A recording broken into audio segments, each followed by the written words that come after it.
Hello. നമ്മളിന്ന് മലയാറ്റൂരാണ് പോണേ.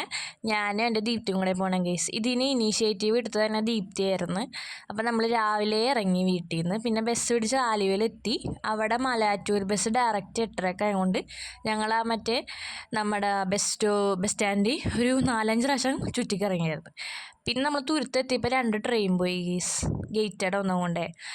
ഒരെണ്ണം നോർമൽ ട്രെയിനായിരുന്നു, പിന്നെ ഒരെണ്ണം കണ്ട് നമ്മുടെ വന്ദേ ഭാരത് എന്ന് ഗീസ്. കാണാൻ രസമൊക്കെ ഉണ്ടായി. ഞാൻ ഇതുവരെ കയറിയിട്ടില്ല. കയറിയിട്ടുണ്ടെങ്കിൽ കമൻറ്റ് ബില്ലോ. ഓക്കെ. പിന്നെ നമ്മൾ അതൊക്കെ കഴിഞ്ഞ് ക്രോസ് ചെയ്തായിരുന്നു. ദീപ്തിയുടെ സൈഡ് നല്ല വെയിലായിരുന്നു ഗീസ്. ഞാൻ അവിടെ വെയിലുണ്ടാവില്ല എന്ന് പറഞ്ഞ് ഇരുത്തിയതാണ് അതിന്. അത് കഴിഞ്ഞ് നമ്മളവിടെ എത്തിയപ്പോഴേക്കും ഒരു ദോശ, നെയ് റോസ്റ്റ് പറഞ്ഞ്. ആക്ച്വലി അത് എന്തോ ഒരു ദോശയായിരുന്നു. പിന്നെ ടേസ്റ്റൊന്നുമില്ല, പിന്നെ കഴിച്ചേ പറ്റുള്ളൂ. പിന്നെ നമ്മളവിടെ കയറാൻ തുടങ്ങി. അവിടെ നല്ല വ്യൂ ഒക്കെ ഉണ്ട്. ആക്ച്വലി ഒന്നാമത്തത് കുറേ ഉണ്ടല്ലോ. ഞാൻ അവിടെ ഞാൻ എന്തോ 2019 പോയത്, പിന്നെ ഇപ്പോഴാണ് പോണേ.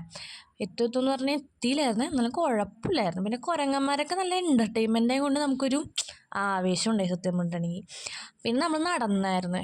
ടോട്ടൽ 14 ആണല്ലോ, എല്ലാവർക്കും അറിയായിരിക്കും.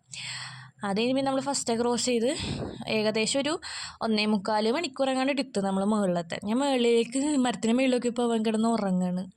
അതുകഴിഞ്ഞ് നമ്മൾ മുകളിൽ നിന്ന് താഴെ നോക്കിയപ്പോൾ ഇത്രയും നടന്നെന്നുള്ളൊരു സത്യാവസ്ഥ ഞാൻ മനസ്സിലാക്കി. പിന്നെ എൻ്റെ കയ്യിലൊരു കുപ്പിയും വെള്ളവും ഉണ്ടായിരുന്നു കേസ്. ഞാൻ അതും കൊണ്ടാണ് ജീവിച്ച് പോയത്. പിന്നെ നമ്മൾ മുകളിലെത്തിയപ്പോൾ നല്ല വ്യൂ ഒക്കെ ഉണ്ടായിരുന്നു. ഇവിടെ നിന്ന് നെടുമ്പാശ്ശേരി കാണാൻ പറ്റുമെന്ന് പറഞ്ഞിട്ട് ഞാൻ കുറേ എത്തി നോക്കിയായിരുന്നു, അവിടെ ഒന്നും കണ്ടില്ല. എനിക്കൊന്നും രാത്രി കാണാൻ പറ്റുള്ളൂ എന്ന് തോന്നുന്നു. ഇതാണ് നമ്മുടെ ആനകുത്തിയ പള്ളി. ഇതിന് ഡിസ്ക്രിപ്ഷൻസും കാര്യങ്ങളൊക്കെ സൈഡിൽ കൊടുത്തിട്ടുണ്ടായി.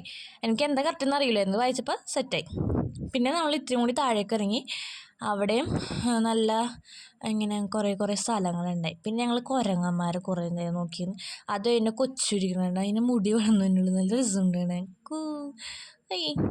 അത് കഴിഞ്ഞ് പിന്നെയും ഞങ്ങൾ അവിടെ ഒരു കുരിശൊക്കെ ഉണ്ടായി. പിന്നെ അതിൻ്റെ താഴത്തേക്കൊക്കെ നോക്കിയത് നല്ല രസമുണ്ടായി സത്യം പറഞ്ഞിട്ടുണ്ടെങ്കിൽ. പിന്നെ അവിടെ കുറേ ഒരുപാട് കുരങ്ങന്മാരുണ്ടായി. പിന്നെ കുറേ പേര് ഫുഡൊക്കെ കൊടുക്കണ്ടായി. നല്ല രസമുണ്ടായിരുന്നു കഴിക്കണൊക്കെ കാണാൻ. അയ്യോ എന്തൊരു ക്യൂട്ടാ. പക്ഷെ വന്ന് ഇടിക്കും. അവിടെ സ്മോള് മുതൽ എക്സൽ വരെയുള്ള എല്ലാ കുരങ്ങന്മാരും ഉണ്ടായി ഗൈസ്. പിന്നെ താഴത്തേക്ക് വരുമ്പോൾ നക്ഷത്ര തടാകം. അത് സൂം ചെയ്ത് എത്ര സൂമാവും നോക്കിയതാണ്. ഇത്രയും സൂമായുള്ള ഗൈസ്. അത് കഴിയുമ്പോൾ നമ്മൾ ഇറങ്ങാൻ തുടങ്ങി. ഞങ്ങൾ സ്പീഡിൽ ഇറങ്ങിയിട്ടാ. എനിക്ക് വല്ല ക്ഷീണം അങ്ങനെയൊന്നും തോന്നിയില്ലായിരുന്നു. കൊള്ളായിരുന്നു ആക്ച്വലി. പിന്നെ താഴെ എത്തിയപ്പോൾ ദീപ്തി എനിക്ക് മാംഗോ ബാറും ദീപ്തി ഒരു കോണും മേടിച്ച് ഞങ്ങളത് കഴിച്ച് ഗൈസ്. കൊള്ളായിരുന്നു. പിന്നെ പുറത്തേക്ക് ഇറങ്ങുമ്പോൾ നക്ഷത്ര തടാകം പിന്നെ അടുത്ത് നിന്നുണ്ട്. അപ്പോഴേക്കും ബസ് എടുക്കാറായി. ഞങ്ങൾ ഓടി ബസ്സിൽ കയറിയിരുന്നു, അല്ലെങ്കിൽ സീറ്റ് കിട്ടില്ല. പിന്നെ നമ്മൾ ആലുവ എത്തി ഫുഡൊക്കെ കഴിച്ച് വീട്ടിൽ പോയി. അപ്പോൾ അത്രയുള്ള വീഡിയോ ഇഷ്ടപ്പെട്ട് ലൈക്ക്, ഷെയർ, സബ്സ്ക്രൈബ്. ബൈ.